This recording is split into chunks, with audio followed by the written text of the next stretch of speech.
the CBSE and ICSE assessment criteria for the Class 12 board exams. That's because there are no board exams this year because of the COVID situation. In a very important decision, the government decided that it was important to ensure that students are well in this COVID scenario, and therefore there is a very elaborate formula. It was presented to the Supreme Court, which has said that the boards need to go ahead and prepare for this. So it's accepted. 40% of the marks will be based on Class 12, on the exams in Class 12, the pre-board test as well. 30% of the marks are based on the Class 11 final exam. 30% of the marks are based on the best of 3 Class 10 marks. And practical marks will be based on actuals. The CBSE will declare Class 12 results on the 31st of July. The CISE has told the Supreme Court the Class 12 results will be out before the 31st of July. Students who want to appear in exams will get an opportunity. And the Supreme Court to this has said that the CBSE and the CISE can finalize and notify the scheme. So finally there is clarity. Joining us now, Dr. Jakpreet Singh, the headmaster of Doon School, Dehradun. Dr. Sudha Acharya will be with us as well in a moment. Professor Anita Rampal, professor and former Dean of Faculty of Education, Delhi University. We've got Dr. Shaini Matthew, the principal of Jawahar Central School in Kerala. And we've got a couple of bright students. We've got Mannat Ahmed Khan, a Class 12 student, and we have got Zeenat, a Class 12 student as well. In fact, let me come to the students first because this is actually about them. Aman, let me come to you first. You're a Class 12 student of Modern School Vasant Vihar. Are you relieved that there's clarity now? For sure. I think this is a big relief that we've now understood that what our evaluation criteria is going to be like. It's definitely a big relief for all of our students because, you know, if we want to apply to universities, we were waiting to hear back yes. On what the evaluation criteria is going to be like, and now we can finally apply. But one concern that a lot of us have is that in 11th grade, we had new subjects that were given to us. So not a lot of us were able to perform that well. And 11th as a class is historically a class where students see a dip. So I think students would be more relieved if, just like 10th, where 3 out of 5 scores are being taken, even in 11th, 3 out of 5 scores are taken. Okay. Zeenat, your sense of, this pie chart, as it were, of how you're going to be assessed, do you like it? Is it okay for you? Zeenat, I think you're on mute. Can you unmute yourself? Yeah, sorry for that. Go ahead. For me, I think it's a reasonable, criteria for assessment. But while we're all digging into, the weightage that has been given to the class 10th, 11th, and 12th exams that have taken place, we need to remember at the first place that many of us didn't have internet access for the entire duration of the pandemic. So before getting into how well our result is going to be, we should also focus on all those who didn't have access, who haven't even taken classes. So there's a very cause for concern for those students. That's a very important point, and it's a very generous point for a young student like you to make. Dr. Jakpreet Singh, that is such an important point. Children will be evaluated for class 12. Many of these children haven't been to school in class 12. It's an online education. There are poor students over here who can't even afford a smartphone, let alone anything else, internet access. So is this really fair? Thank you for this question, but my view is different. We have tried to cut fit all. And this is very unfortunate because of what I hear the two ladies speak right now before me. But when the countries, when universities abroad are going for predicted grades, we are going for historical data. I just don't simply understand. I mean, why in 10th class have they taken the 3 subjects? And those 3 subjects are not the subjects what they're doing in class 11 and 12. They're only going on the highest marks, in any subject. Now that 11 and 12 is a diploma course, that's a 2-year course. I think 11 and 12 makes a little bit of a sense, but then try to understand the child when was sitting there for the exam did not know that the 11th criteria would be taken in class 12. And normally it's a home exam and people do not put that much of an effort. But then in class 12, we are a little strict with marking, even till the pre-boards, because we presume that we have to be a little more strict so that they earn a better mark in the board exam. Now, taking that evaluation and getting it to the criteria of a percentage, and also being mindful that we are taking the skill sets of class 10, 11, and 12 to the same level. The maturity levels have grown from class 10 to 12. And mind you, when we are talking about the 12th class grades, we are keeping a very large percentage, that is 60%, out of the 12th class. We are taking 30% of the 10th and 30% of the 11th, Yeah, correct. where 40% only for the 12th class. That is a concern. The 12th class is the year where the child puts a maximum effort so that he can go and apply into the university. Now the predicted grades have already gone to the universities. They are waiting for the marks to be uploaded. And suppose they have a disrupted mark, I mean, it's going to ask for the seats to be resented. I mean, they are going to cancel the seats, the conditional admissions in the universities. So Dr. there is a Acharya, concern. all right. So you very, very important points. Dr. Acharya, the other point that strikes me is that different schools in different parts of the country have different systems, styles of evaluation, different standards of assessment. A unit test may not even have the same curriculum. Some may be easier, some may be tougher, some may not even have had it. So then how do you actually say that benchmark it all together?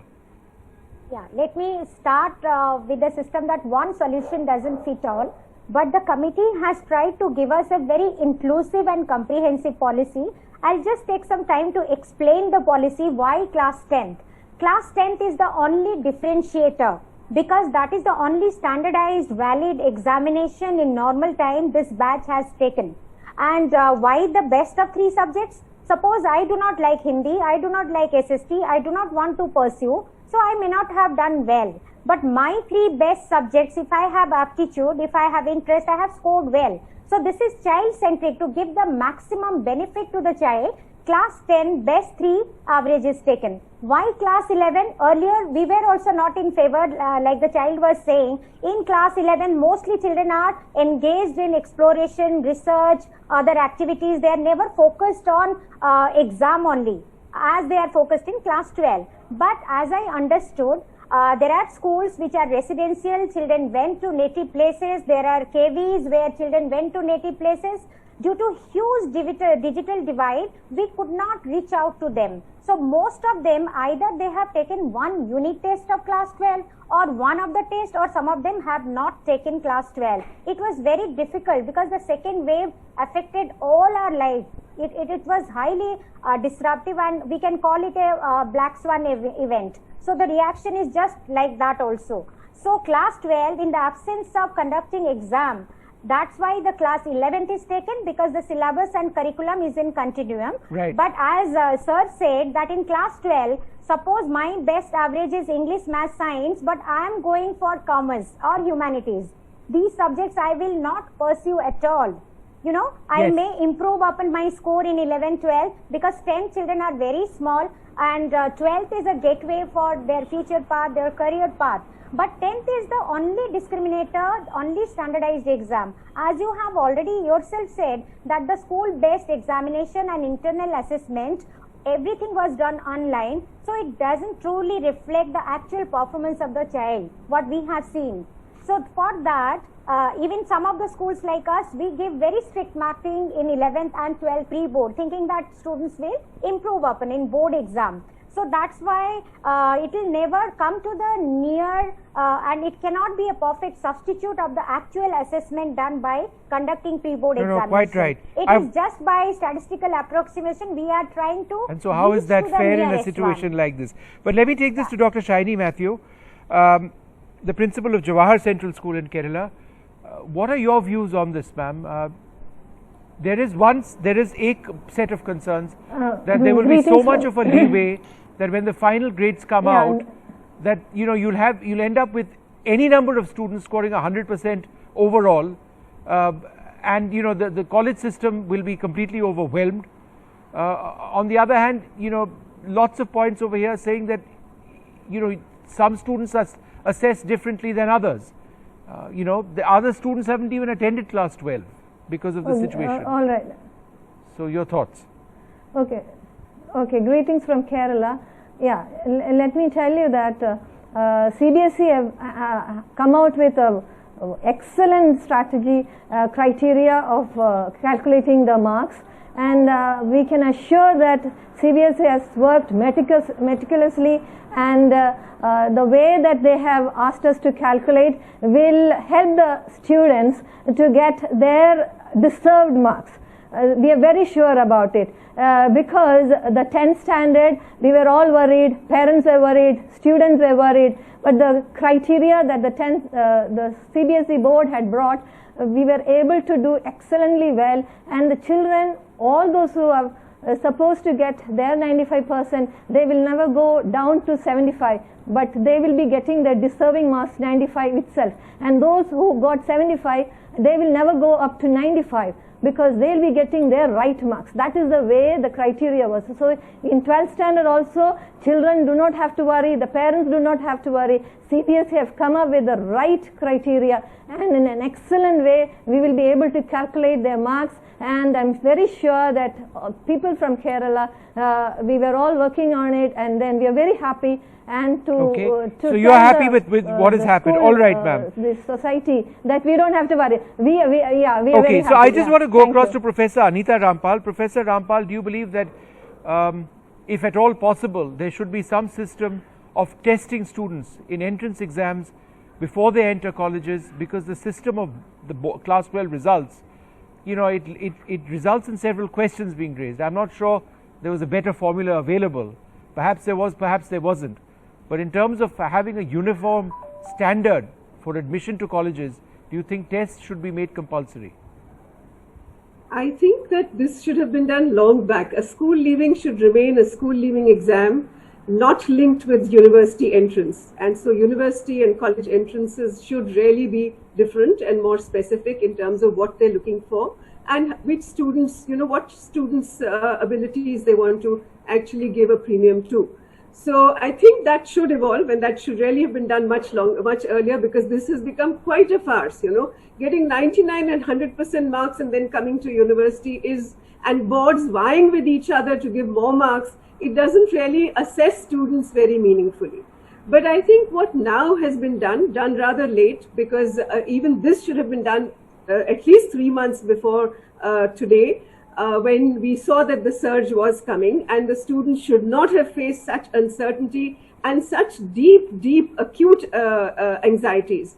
So I think looking at all the disparities in which various students find themselves, some completely not having the, you know, inequities in digital accessibility and in having digital devices in the home, having connectivity, not having had many classes, been able to access many classes in the last year.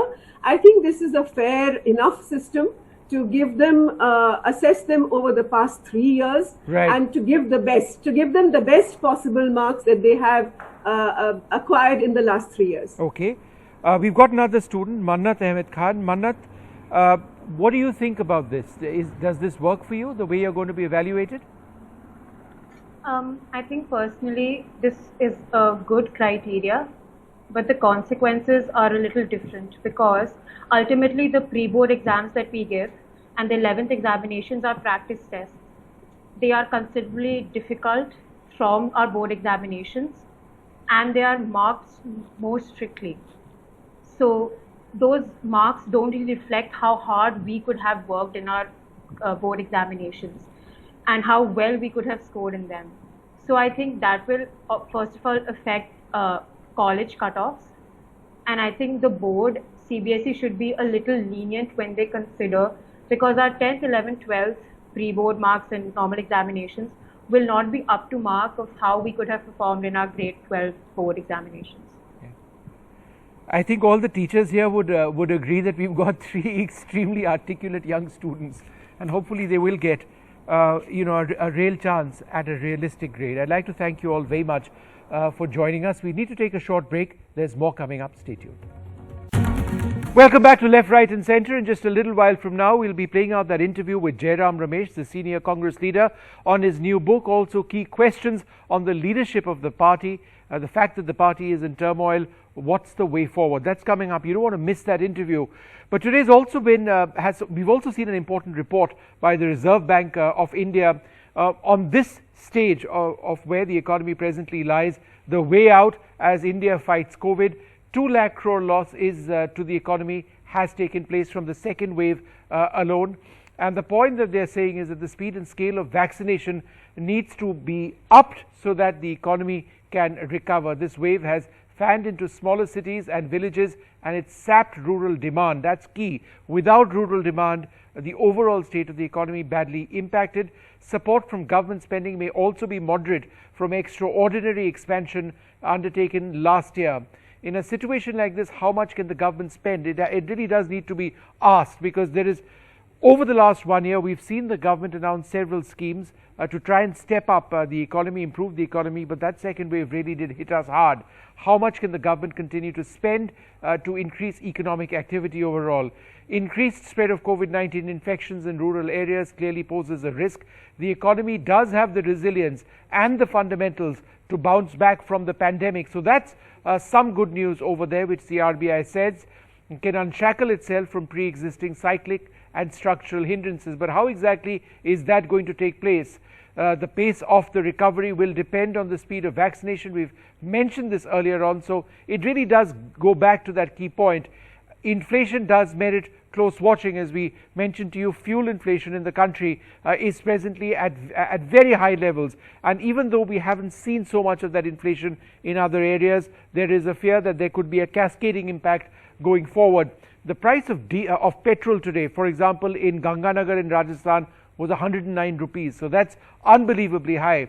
So inflation does clearly merit close watching, and it's a shock to the economy, which has mainly been to demand. So demand has been badly affected in a situation like this. Agriculture and contactless services are indeed holding up. So that's some good news and evidence of a positive momentum in industrial production as well. Obviously a long way to go. India needs to avoid a third wave, not just in order to save lives, which is obviously the most important, but also to give us direction and to shape our economy for real growth to return. We are going to move on now, take a quick look at that interview with Jairam Ramesh.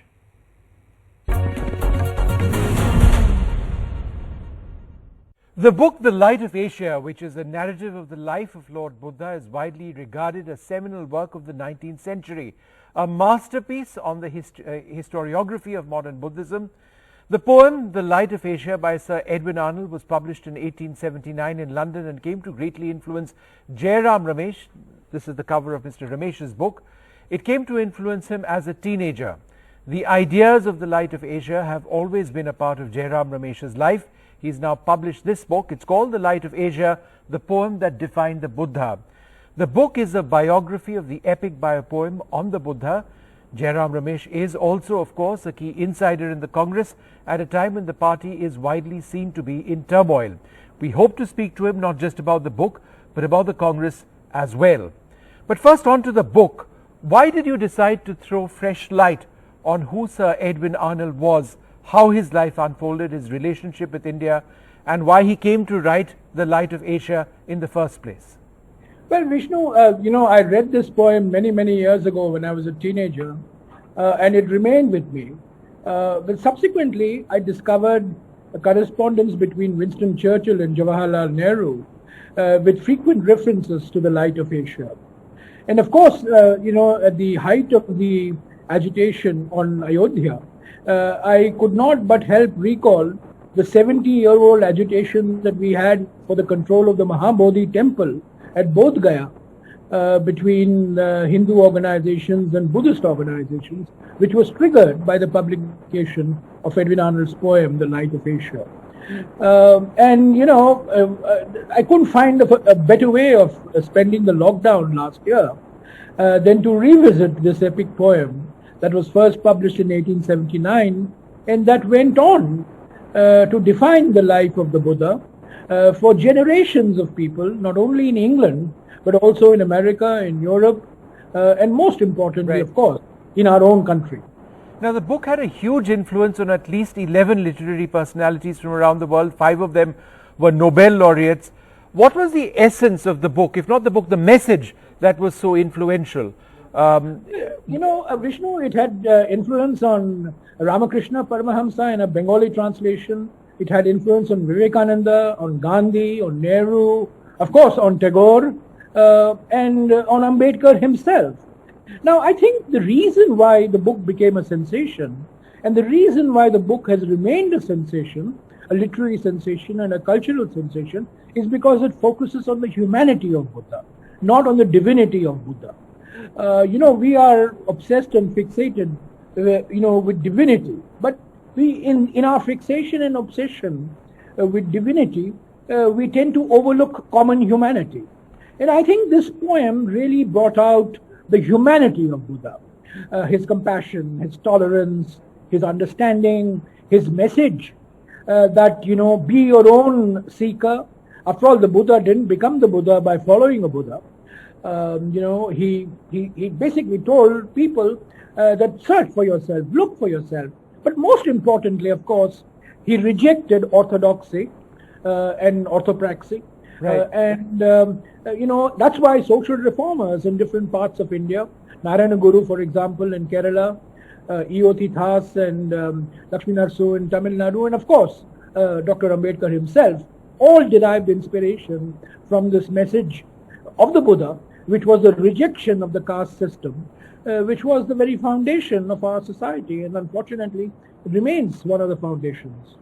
Ramesh, you referred to that exchange between Churchill to Nehru, and the context is fascinating because Nehru spent over a decade of his life in jail, and yet you had Churchill still writing to him, and this was a quote which was interesting: "Yours is indeed a heavy burden and responsibility, shaping the destiny of your many millions of countrymen and playing your outstanding part in world affairs. I wish you well in your task. Remember the light of Asia." It's fascinating that Churchill would actually refer to the book as well. Well, Churchill was a great admirer of Rudyard Kipling, and one of the great influences on Rudyard Kipling, very early influence on Rudyard Kipling, and the man who nominated Rudyard Kipling for the Nobel Prize in Literature was none other than Edwin Arnold himself. Nehru, of course, like Gandhi, like Tagore, like Vivekananda, was a cultural Buddhist. He was a great believer in the life of the Buddha. They were not Buddhists by any chance, but they were greatly fascinated by the life of the Buddha. Ambedkar, on the other hand, saw the political message of Buddha. He saw the message of caste equality, the breaking down of caste barriers. This was the essential part of Buddha. And in fact, the book that Ambedkar wrote finally, which was published after his death, was called The Buddha and His Dhamma. And as you know, in October 1956, Ambedkar and lakhs of his followers became Buddhists. So for Ambedkar, like Dharmanand Kosambi before him, Buddha was a political figure. Whereas for Vivekananda, for Tagore, for Gandhi, for Nehru, and for a host of many others, Buddha was a cultural phenomenon.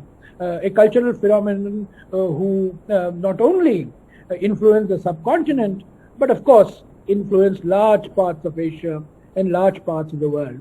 Also, Vishnu, embedded in this biography of the Light of Asia is the life of Edwin Arnold himself. Right. And Edwin Arnold translated the Bhagavad Gita into English, called the Song Celestial. Despite being somebody who believed very strongly in the civilizational role of the British in Absolutely. India. So he was a Victorian imperialist, a believer in Britain's destiny in India. But Mahatma Gandhi first got introduced to the Bhagavad Gita when he was very young, a student in London, through the English translation of Edwin Arnold, called the Song Celestial. And right till he was assassinated, this remained one of his favorite books. And this is a book that he would recommend to his family, to his friends, to his colleagues, to people who would write to him, asking him what his life was all about. And he would quote from the Song Celestial. So the song Celestial was also very influential, and of course earlier Arnold had translated the Hitopadesha, he had translated the Geet Govinda, and he had translated the Mahabharata. So this is a two-in-one biography. It's a biography of a poem, of an epic poem, but it's also a biography of the poet who happened to be a great popularizer of Indian literature, Sanskrit literature, even as he believed in Britain's destiny in the Indian subcontinent. Now, Mr. Ramesh, I'm not going to let you go without asking you a couple of political questions. We've been trying to speak to you for a while, and so I really must ask you a couple of things, particularly in the context of the series of losses in state polls, where the Congress presently stands. Recently, you've lost another leader. Jitin Prasad has left the Congress to join the BJP. Why are leaders deserting the Congress? Well, obviously, they're looking for greener pastures. The people who have left us, particularly the youngsters who have left us, clearly, looking for the loaves of office. They have been privileged. They're privileged by birth. They've been privileged by the party. They've been given responsible positions, but clearly they do not have the fire in their belly to remain in the opposition. But I can assure you that for every Scindia and for every Jitin Prasada who has left, there are thousands of youngsters, young men and women across the country in the Congress party fighting for the Congress. These are not easy times. We face a ruthless, relentless and remorseless BJP. These are extraordinarily difficult circumstances for us. We are not in power at the center. We are in power on our own in only 3 states. But in spite of this, let me just finish 1 minute. In spite of this, there are thousands of youngsters who have committed their lives to working for the Congress party and its organization and its ideology. You just used the phrase "privileged by birth," but then that is the central criticism of the BJP and others on the Congress, that it's being privileged by birth that has resulted in the Congress leadership why is it accepting being in a situation which has left them, which is untenable at many levels. But why is it accepting them? As long as they're in the Congress, they criticize, and when they leave the Congress, they embrace them. So, I'm just saying that people who have been privileged by the party with positions of authority, positions of power, given ministerial berths, made members of parliament, they owe something to the party. A political party is an expression of your conviction, of your beliefs. These are not things that you just shed. Like you change your kurta every day, you don't change parties every other day depending on whether a party is in power or not. Now, I'm not minimizing the challenges that the Congress faces. We face multiple challenges. No, but Mr. Ramesh, perhaps the biggest challenge that you face is a challenge of leadership. The fact that you've got 20 plus senior leaders writing into the leadership, in many cases not getting appointments, some of your senior most leaders being sort of kept outside the fray, being out in the wilderness in a sense, younger leaders leaving the party, in a situation when the Congress has clearly failed to convey its message since 2014. Who is responsible for this? Whatever debates and whatever questions have to be raised within party forums. There is a certain discipline to a party. It cannot be a free-for-all. It's not a railway platform where people come and people go. There are party forums. Now, I agree that we must expand the footprint of these party forums. We must have more forums where people speak at the district level, at the state level, at the national level. But I think these are debates that take place within the party. These are issues that get raised within the party. And I can assure you, my own experience has been that the Congress remains the most democratic organization. People have different points of view. We have a consensus. We don't necessarily have unanimity. And we express our points of view. I myself have expressed points of view which are contrary sometimes to the views taken by the leadership of the party. But I've expressed it in party forums. I've made my point. But once the party has taken a position, I think you can't keep second-guessing your party all the time for personal advantage. There is a certain thing called a party position. You may like it, you may not like it. Right, but again, on the central issue of leadership, right? Parties, parties need leaders who perhaps reflect a certain changed reality. This isn't to suggest that they're good for the party or bad for the party. Politics is dynamic. And in this scenario, when there are question marks on the leadership of the Congress, not now, but for several years, and you could be a great open democratic party. No one is denying that. And I appreciate what you're saying about there being more forums perhaps required to voice that democracy. But where is this democracy led in terms of your leadership? No, people are free to express their views. People are constantly expressing their views. I have been party to meetings and meetings within the party organization where different points of view have been expressed, and finally a consensus view has emerged, and we follow that consensus view. Now, if you are asking me, if you are telling me we need to resolve the leadership issue one way or the other, yeah, I agree. I mean, these are issues that we should not keep hanging for too long. We have, we lost badly in 2014. We lost very, very badly in 2019. And we have to get our house in order. House in order means getting the organization in order, getting the leadership in order, getting our messaging in order. All this has to move. But, to reduce the party to a matter of one individual or two individuals, I don't think any one individual or two individuals or three individuals have magic wands. This is a collective effort. Okay. It's a gigantic collective effort in which we all play a part. And we have to, in my view, you really have to look at the larger collective interest of the party rather than to look at your own individual interest. So, given the state that you're in now, given what we've seen in the last assembly elections, in the future, will the Congress be agreeable to, say, vacating the leadership role of the UPA to a regional party, in order to forge larger unity in the opposition?